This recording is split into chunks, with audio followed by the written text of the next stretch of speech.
Assessore Roberti, il Vice Ministro ha espresso una convinzione molto chiara: deve essere il sistema Italia competitivo e quindi il Friuli Venezia Giulia con la sua portualità deve dare un contributo alla capacità attrattiva di tutto il Paese. Beh, questo mi sembra evidente, del tutto evidente, oltretutto questo territorio ha una peculiarità: il nostro sistema portuale tradizionalmente non va in competizione con altri porti italiani, quindi questo problema non ce l'abbiamo. Proprio per questo motivo e per le grandissime potenzialità che crediamo di avere come portualità, come sistema portuale in Friuli Venezia Giulia, noi stiamo investendo veramente tanto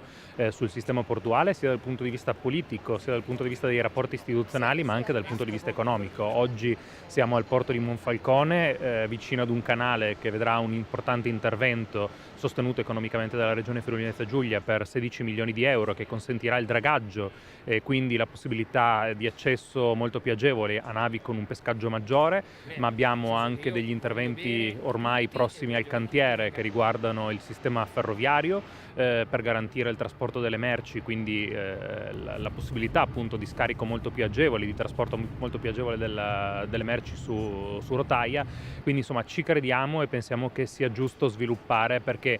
oltre che un vantaggio per la regione Friuli Venezia Giulia, crediamo che questo possa essere un vantaggio per un territorio molto più ampio che comprenda tutto il nord-est. Ripeto, non portando via traffici assolutamente nessuno.